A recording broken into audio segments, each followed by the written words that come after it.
할렐루야. 6월 18일 목요일 고린도전서와 함께하는 매일 예배 오신 여러분을 환영합니다. 다 같이 기도하심으로 예배하겠습니다. 살아계신 하나님 아버지, 오늘도 안디옥 공동체가 온라인으로 모여 고린도전서와 함께하는 매일 예배라는 주제로 예배합니다. 오늘의 찬양과 말씀 그리고 기도 가운데 함께 하셔서 하나님의 임재와 영광을 맛보아하는 시간 되게 하여 주옵소서. 특별히 하나님의 말씀이 온전히 대언되는 시간 되게 하여 주옵소서. 나사렛 예수 그리스도의 이름으로 감사하며 기도 올리옵나이다. 아멘. 오늘 함께 드릴 찬송은 새 찬송가 435장 나의 영원하신 기업입니다. 나의 영원하신 기업 함께 찬송하시겠습니다.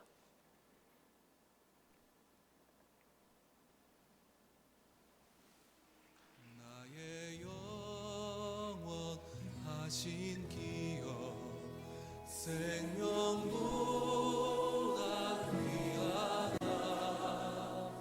나의 갈 길 다가도록 나와 동행하소서. 주께로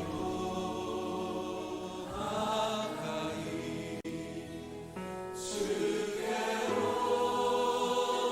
가보니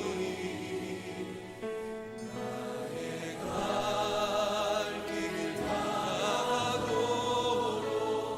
나와 동행하소서. 세상 부귀 아니함과 모든 명예 버리고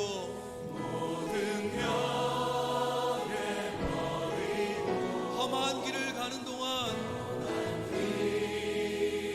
나와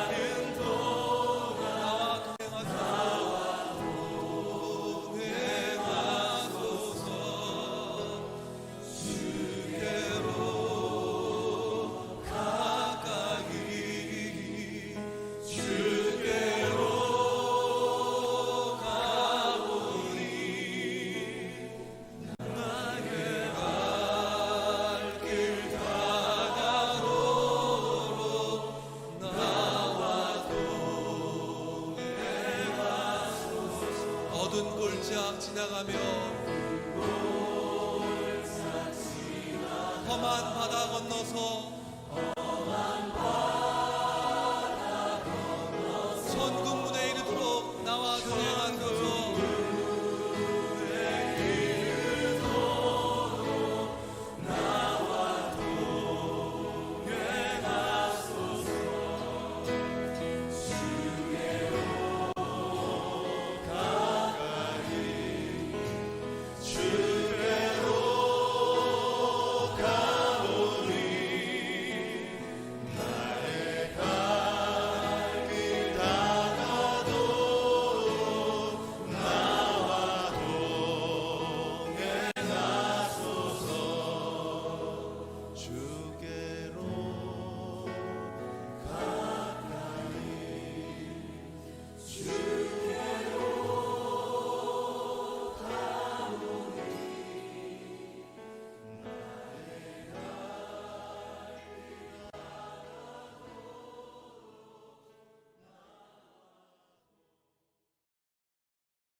오늘 우리에게 주시는 하나님의 말씀은 고린도전서 11장 17절부터 34절까지의 말씀입니다.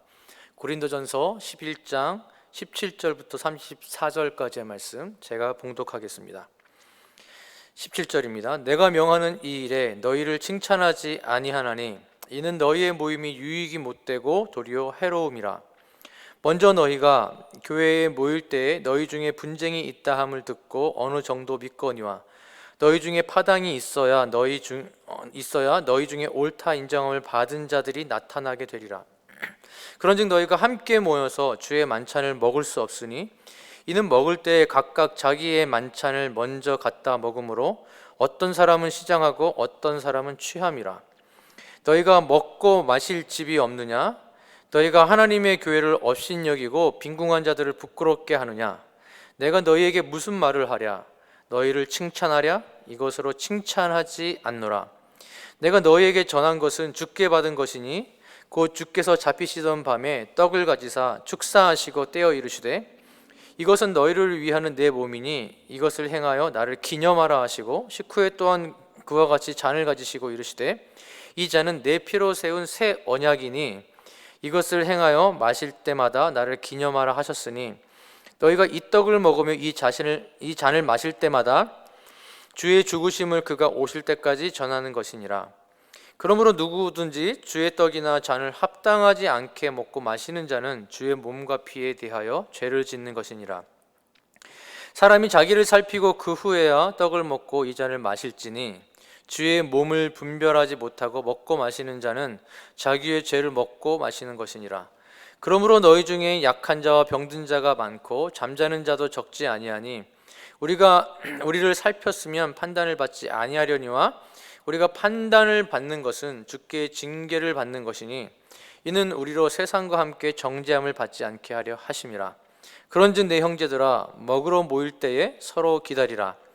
만일 누구든지 시장하거든 집에서 먹을지니 이는 너희의 모임이 판단받는 모임이 되지 않게 하려 함이라. 그 밖의 일은 내가 언제든지 갈 때에 바로 잡으리라. 하나님의 말씀입니다. 아멘. 오늘 매일 성경의 제목은 주의 만찬에 대하여입니다. 주의 만찬에 대하여. 어제 본문도 예배 중에 어떤 머리에 쓰는 것에 관련된 그러한 말씀이었다면 오늘은 예배 중 성찬에 대한 고린도 교회의 성도들의 태도에 대해서 그리고 올바른 고린도 교회의 상황에 맞는 그런 성찬의 자세에 대해서 이야기하고 있습니다. 그러므로 오늘은 고린도 교회 성찬의 문제 그리고 그 문제에 대한 바울의 해결책과 바울의 적용 이 세 가지로 나누어서 하나님의 말씀을 살펴보고 마치도록 하겠습니다. 첫 번째는 고린도 교회의 성찬의 문제에 대해서 살펴보겠습니다. 즉 본질을 잊었다는 것입니다. 본질을 잊으니까 이기주의, 그러니까 자기 자신, 자기 자신만 먼저 생각하게 되더라는 것입니다. 이것이 고린도 교회의 성찬의 문제였는데 17절 말씀을 보시면 내가 명하는 이 일에 너희를 칭찬하지 아니하나니 이 일은 바로 성찬입니다. 왜 칭찬을 하지 않냐면 성찬에 대해서 칭찬하지 않냐면 이는 왜냐하면 너희의 모임이 유익이 못되고 도리어 해로움이라. 성찬은 교회의 모임, 예배의 유익이 되어야 합니다. 그리고 당연히 되는 것입니다. 제대로 한다라면. 근데 유익이 되지 않고 도리어 해가 되고 있다라는 것입니다. 그 이유가 무엇입니까? 18절에 이렇게 설명하고 있습니다. 18절 보시면 먼저 너희가 교회에 모일 때에 너희 중에 분쟁이 있다함을 듣고 어느 정도 믿거니와, 즉 교회 안에 분쟁이 생겼다라는 것입니다. 이 동일한 분쟁이 1장 10절에서도 나타나는데 고린도서 1장 10절 말씀을 다시 한번 보시면 형제들아 내가 우리 주 예수 그리스도의 이름으로 너희를 권하노니 모두가 같은 말을 하고 너희 가운데 분쟁이 없이. 이 1장 10절에서도 분쟁을 말하는데 이 1장 10절에서 말하는 분쟁과 또 11장에서 말하는 분쟁 파당과는 좀 다른 내용이 좀 다릅니다. 다시 말하면 1장 10절에서의 분쟁은 지도자들 때문에 나뉘어진 분쟁이었습니다. 파당이었습니다. 그런데 오늘 본문에 나오는 18절과 19절도 보시면 너희 중에 파당이 있어야 이 18절에 나오는 분쟁 그리고 19절에 나오는 파당 이러한 것들은 고린도서 11장에 나오는 이 분쟁, 이 파당의 원인은 무엇이냐면 바로 이 성찬 때문이었다라는 것입니다. 즉, 그 성찬을 통해서 자연스럽게 나뉘어진 어떤 그 사회 경제적 계층의 분쟁, 파당을 말하고 있다라는 것입니다. 그러니까 1장에서는 지도자들 때문에 나뉘어진 거라면 여기서는 성찬을 하다가 생긴 이런 분쟁이라는 겁니다. 19절을 다시 보시면 너희 중에 파당이 있어야 너희 중에 옳다 인정함을 받은 자들이 나타나게 되리라. 이 말씀을 직역하면 이렇습니다. 너희 중에 누가 옳은지 구분해야 할 때에만 파당이 필요하다. 이런 말입니다. 누가 옳은지 구분할 때. 다시 말씀드리면 1장 10절에서는 그 지도자 때문에 나뉘어진 거라면 인위적으로 나뉘어진 거라면 오늘 본문이 11장 19절에서 말하는 이 파당은 그러니까 진리를 수호하기 위해서 그러니까 진리 편에 서다 보니 생기는 파당을 말하는 겁니다. 그러니까 일부러 지도자 때문에 네가 옳으니 내가 옳으니 뭐 이런 것 때문에 막 싸우다가 생기는 파당을 말하는 게 아니라 진리를 수호하다가 그러니까 누가 옳은지 그른지를 구분하기 위해 진리를 수호하다가 자연스럽게 생겨난 진리 수호의 세력, 이것을 파당이다라고 바울은 이야기하고 있다는 것입니다. 이거 외에는 고린도 교회에 파당이 생겨서는 안 된다라고 이야기를 하고 있는데 성찬 때문에 고린도 교회에 이 파당이 생기게 되었다라는 것입니다. 특별히 예배 가운데에 그런 파당이 생겨서 이 성찬이 오히려 교회의 예배의 모임에 해가 되게 되었다라는 것입니다.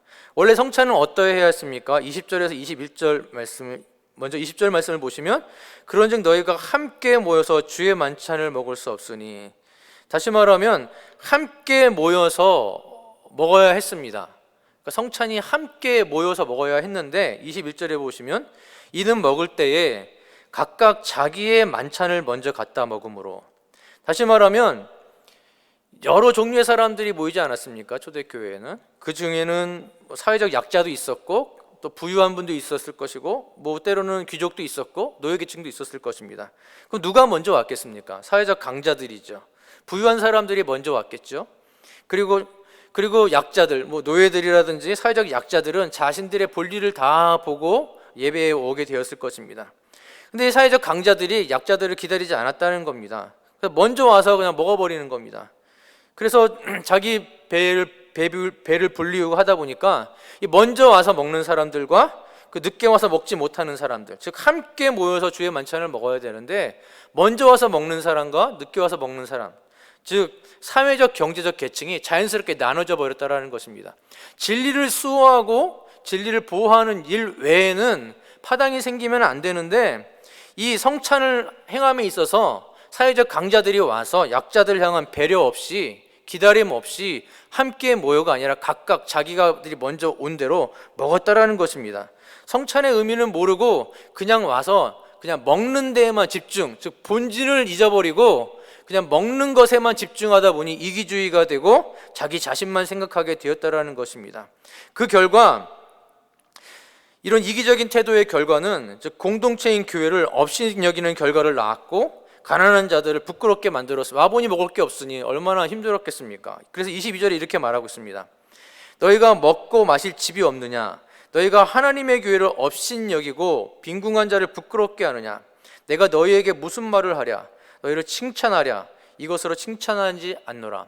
그러니까 왜 고린도 교회의 성찬을 칭찬하지 않느냐 하면 바로 본질을 잊어버리고 바로 이기주의와 자기 자신만을 생각하는, 자기 자신의 배만 생각하는 성찬이 되어 교회를 해롭게 하는 역할을 하게 되었기 때문에 칭찬하지 않는다라고 말하면서 바울은 문제를 직시하고 문제를 진단하고 있는 것을 볼 수 있습니다. 그리고 나서 이제 이 문제가 무엇인지를 진단하고 나서 바울은 그 문제 해결책을, 두 번째로 그 문제 해결책을 제시합니다.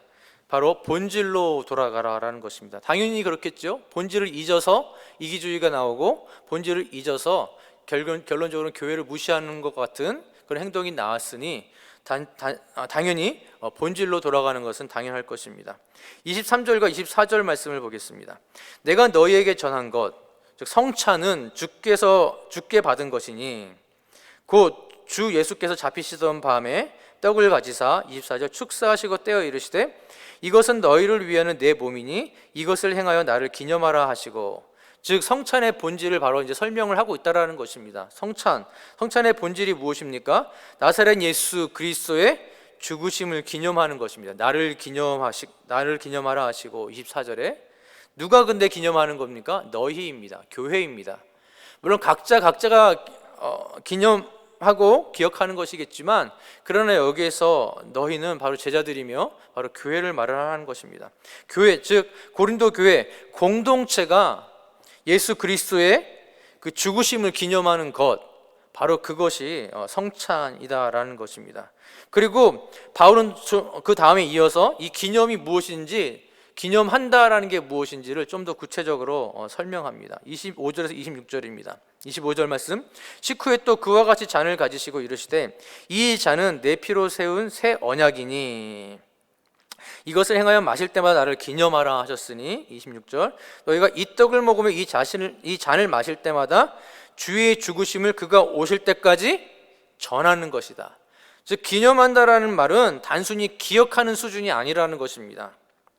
성도들이 모여서 성찬하는 것은 그냥 우리 예수님께서 날 위해 죽으셨지 하면서 슬퍼하고 하며 그냥 괴로워하고 이렇게 기억하라라는 수준이 아니라 바로 과거의 그 사건을 재현한다라는 것입니다. 재현하는 것입니다. 언제요? 바로 지금입니다.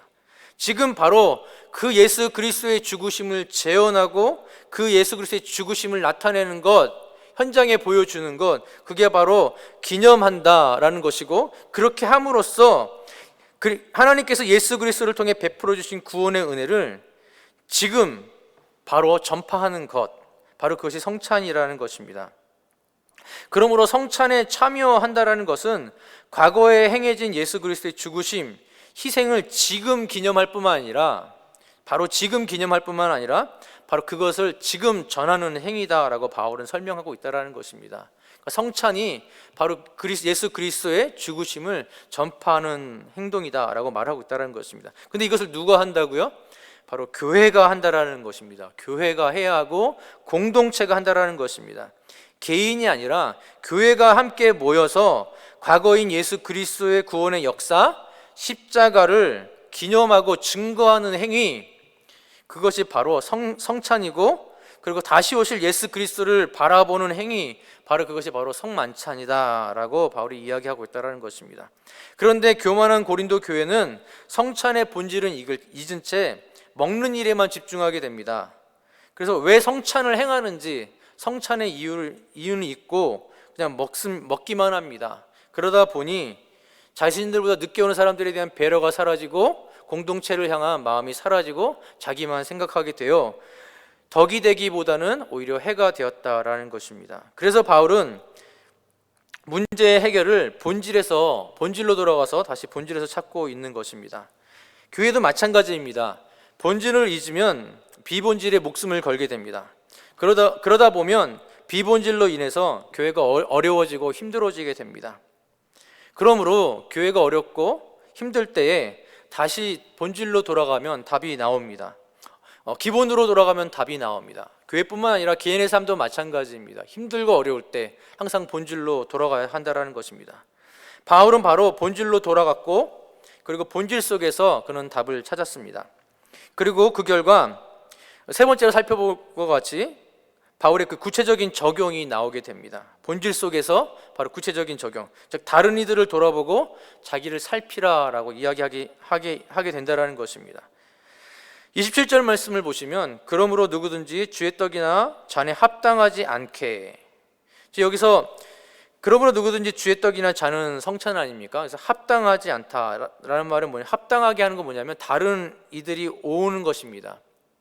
그러니까 합당하지 않게는 다른 이들이 오기 전에 먹고 마시는 자는 주의 몸과 피에 대하여 죄를 짓는 것이니라. 합당한 것은 무엇입니까? 그러니까 함께 모여입니다. 이 고린도 교회 상황에서는 함께 모여 먹는 게 합당한 것이었습니다. 옳은 것이었습니다. 근데 합당하지 않게 먹고 마시는 자는 뭡니까? 오기 전에 먹고 마시는 겁니다. 그래서 그런 것으로 인하여서 사회적인 계층을 나누는 것, 경제적 계층을 나누는 것, 이것은 옳지 않다, 죄를 짓는 것이니라. 28절 사람이 자기를 살피고, 즉 성찬의 의미를 제대로 기억하고 있는지를 살펴보는 것입니다. 물론 자기가 죄인인지 또는 회개할 죄가 없는지를 살피는 것도 맞겠지만, 여기서는 성찬의 의미를 살피는 것입니다. 내가 왜 성찬을 하는지, 성찬을 하는 이유가 무엇인지를 살펴야 한다는 것입니다. 그냥 이때 당시에 성찬은 저녁 식사까지는 아니었지만, 그러나 식사를 대신할 수 있을 정도로 풍성한 식탁의 교제였다고 합니다. 그러니까 그 먹는 데만 집중하는 게 아니라 사람이 자기를 살피고 성찬의 의미를 살피고 그 후에야 이 떡을 먹고 이 잔을 마실지니. 29절 주의 몸을 분별하지 못하고 먹고 마시는 자는 자기의 죄를 먹고 마시는 것이니라. 여기서 주의 몸을 분별하다라는 말의 의미는, 즉 강자든지 약자든지 그 그리스도를 머리로 한 교회다라는 생각을 가져야 한다라는 것입니다. 누가 교회, 주의 몸 교회인데 즉 모든 성도들이 교회다라는 생각을 가지고 마셔야지 먹고 마시는 것이지 그러지 못할 때에는 바로 죄를 먹고 마시는 것이다. 즉 교회가 무엇인지를 생각하고 성찬에 임해야 된다라고 말을 하고 있다는 것입니다. 이처럼 본질을 살피니 바울이 본질을 살펴보니 답이 쉽게 나왔습니다. 즉 문제 해결을 위해 바울은 먼저 함께 성찬에 참여할 다른 이들이 왔는지를 돌아보라라고 말합니다. 함께 성찬. 그러니까 귀족이나 부유한 사람들은 먼저 왔겠죠. 근데 그렇지 못한 사람들이 왔는지 돌아보라라는 것입니다. 그리고 자신을 돌아보아 성찬의 참된 의미를 잊은 채 먹기만 하고 있지 않은지 자기를 돌아보라는 것입니다. 그리고 성찬은 주의 몸으로 함께 하는 것이 핵심이라는 것을 기억하라는 것입니다. 주의 몸, 즉 교회가 함께 하는 것이 핵심이다라는 것을 기억하라고 구체적인 해법, 구체적인 적용을 이야기하고 있다라는 것입니다.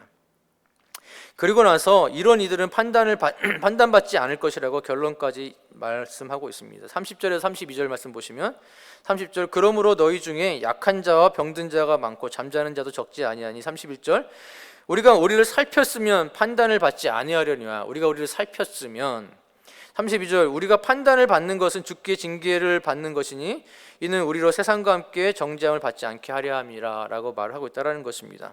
즉 본질을 바라보고 본질로 돌아가서 본질을 구체적으로 적용했을 때 하나님 앞에 판단받지 않으며 하나님께 오히려 칭찬받고 교회의 유익이 되는 성찬으로 나아갈 수 있다는 것입니다.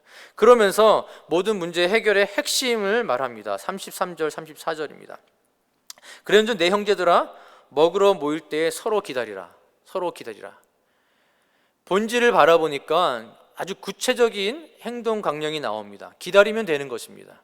이제 못 기다리지 않았습니까? 이제는 올 때까지 기다리면 된다라는 것입니다. 그러면 34절 만일 누구든지 시장하거든 집에서 먹을지니 그러니까 시장에서 기다리지 못하겠으면 먼저 집에서 먹고 오라는 것입니다. 왜냐하면 너희 모임이 판단받는 모임이 되지 않게 하려 함이라. 그 밖의 일들은 내가 언제든지 갈 때에 바로 잡으리라 라고 이야기하고 있다는 것입니다. 기다리십시오. 그리고 집에서 먹고 오십시오. 그래서 성찬의 본질, 예수 그리스도의 죽으심과 희생, 십자가를 기념하고 전파하는 이 본질을 먹는 것으로 비본질로 흐트러뜨리지 않게 하십시오라고 구체적인 적용을 이야기하고 있다는 것입니다. 이처럼 본질을 찾고 본질에 집중하다 보면 그 본질적 해결을 위한 구체적인 해결 방안이 나옵니다. 지금 저와 여러분은 매일 성경이라는 큐티 교재를 가지고 큐티를 하고 있습니다. 저희 교회는 매일 성경이라는 큐티 교재를 가지고 큐티를 하고 있습니다. 큐티가 무엇입니까? 하나님의 말씀을, 즉 본질을 생각하고 묵상하는 것입니다. 즉 인생의 본질을 말씀해 주시는 하나님의 말씀을 집중하게 하는 것이 바로 큐티입니다. 이렇게 인생의 본질 그리고 하나님의 말씀의 본질인 이 하나님의 말씀에 집중하시다 보면 인생의 답이 나오게 되고 인생의 우리의 삶에 닫혀 있는 문들이 열리는 해답이 보이기 시작한다라는 것입니다. 혹시 오늘 매일 예배를 드리시고 계시는 여러분 중에 성도님 중에 인생의 어떤 답을 찾기를 원하시는 분이 계십니까? 그렇다면 하나님의 말씀을 더욱 열심히 읽으십시오. 그리고 그 말씀을 묵상하십시오. 많이 생각하십시오. 그리고 그 말씀 가운데 기도하십시오. 그러다 보면 하나님께서 하나님의 말씀 속에서 여러분들에게 분명한 답을 주실 것입니다. 이처럼 바울은 본질에 집중해서 구체적인 삶의 방향까지 고린도 교회에 제시합니다. 그리고 그 답을 통하여서 어떻게 하나님께 영광을 올리는 교회가 될 수 있을지 그 방향을 제시하는 것을 볼 수 있다는 것입니다. 그러므로 본질에 집중하십시오. 혹시 비본질에 집중한 부분들이 있다라면 바로 이 매일 예배를 들으시면서 본질로 돌아가시는 저와 여러분들 되기를 간절히 축복합니다. 그때 구체적인 방법이 나올 것이고 그 구체적인 방법은 저와 여러분의 삶에 막혀있는 담을 뛰어넘거나 또는 돌아가게 하는 해결 방안을 제시할 것입니다. 말씀의 결론을 맺겠습니다. 오늘 말씀의 제목은 주의 만찬에 대하여였습니다. 바울은 첫 번째 고린도 교회의 성찬의 문제점을 바라봅니다. 즉 본질을 놓쳤다라는 것을 지적합니다. 그리고 나서 두 번째로 그 그 문제 해결책으로 본질로 돌아갈 것을 말합니다. 본질은 성찬의 본질은 먹는 게 아니라 공동체에 있고 공동체가 함께 모여 예수 그리스도의 죽으심을 기념 전파하는 것이라고 하는 이 본질로 돌아갑니다. 함께. 그래서 세 번째, 구체적인 적용을 제시합니다. 다른 이들을 돌아보고 기다리고 그리고 자기를 살펴라. 본질에 근거하여 내가 성찬에 참여하고 있는지를 돌아보라 라고 고린도 교회의 문제 해결 방법을 제시하고 있다는 것입니다. 그러므로 본질을 보면 답이 나옵니다. 혼란에 빠지신 분 계십니까? 다시 본질로 돌아가십시오. 그리고 핵심적인 답을 찾아보십시오. 특별히 하나님의 말씀의 본질로 돌아가십시오. 그 속에 답이 있습니다. 그래서 그 하나님의 말씀 속에서 본질적인 답을 찾으시고 그것을 얻으셔서 하나님 앞에 귀하게 쓰임받는 저와 여러분들 되기를 간절히 축복합니다. 그리고 바로 오늘 그 본질을, 특별히 하나님의 말씀의 본질, 사랑일진데 그 사랑을 실천하시는 저와 여러분들이 되기를 간절히 축복합니다. 오늘 말씀을 듣고 드리는 결단의 기도로 함께 나아가도록 하겠습니다. 첫 번째, 성찬의 본질을 깨달아 성찬의 먹고 마심이 아니라 교회가 공동체로서 함께 우리 주 예수 그리스도의 죽으심과 희생 그리고 그 사랑을 증거하는 삶이 예배가 되는 하루가 되게 하옵소서. 두 번째, 고린도 교회 성만찬의 회복에 배려가 필요했듯이 더욱더 서로 배려할 줄 아는 안디옥 공동체가 되게 하옵소서. 세 번째, 오늘 나의 사랑, 배려가 필요한 이에게 사랑과 배려를 나타내어 그리스도의 사랑을 삶으로 전하는 예배자가 되게 하옵소서. 그리고 목요일에 드리는 공동의 기도. 첫 번째, 계속 진행 중인 예수님을 경험하는 성경 일독에 참여하고 있는 성도들이 모두 성경 일독을 완성하여 이를 통해 예수님을 깊이 경험하는 시간이 되게 하옵소서. 두 번째, 공동체의 어린이들과 중고등부, 청년, 다음 세대를 긍휼히 여기시사 이들이 요셉처럼 꿈이 있는 자녀들, 다니엘처럼 뜻을 세운 자녀들, 다윗처럼 원수를 두려워하지 않는 믿음의 자녀들이 되게 하옵소서. 세 번째, 온라인 목장 신방이 잘 진행되게 하시고 25개의 목장을 지키시고 목자들과 목원들이 성령 충만케 하셔서 영적 가족으로 예배, 교제, 전도, 기도가 살아나는 참된 공동체가 되게 하옵소서. 네 번째, 매일 예배를 섬기는 담임 목사님과 교육자들에게 더욱더 성령 충만한 영역과 체력을 허락하셔서 흩어진 성도들의 영적 안전과 건강을 능히 지키고 세워나갈 수 있게 하옵소서. 제가 기도하고 개인적으로 기도하시다가 주기도문으로 마치시겠습니다. 기도하겠습니다. 살아계신 하나님 아버지, 오늘 고린도 교회가 처해 있었던 성찬의 문제를 바라보면서 바울은 그 문제의 본질을 짚고 그리고 본질로 돌아가서 그리고 어떻게 살아야 되는지 구체적인 내용을 제시하는 것을 우리가 말씀을 통해 보았습니다. 혹시 오늘 매일 예배를 드리는 성도님들 중에 인생의 어떤 문제에 부딪혀 있는 분들 계십니까? 하나님, 오늘 바울처럼 본질로 돌아가게 하여 주시고 본질이 하나님의 말씀으로 돌아가게 하여 주시고 또한 말씀과 기도를 통하여서 하나님께서 제시해 주시는, 보여주시는 그 구체적인 내용을 삶에 실천함으로 말미암아 삶에 닥쳐있는 모든 문제들이 예수 그리스도의 은혜 가운데 해결되어지는 역사가 있게 하여 주시옵소서. 본질을 보면 답이 나오는데 본질을 볼 수 있는 영안을 우리에게 허락하여 주시옵소서. 나사렛 예수 그리스도 이름으로 감사하며 기도 올리옵나이다. 아멘.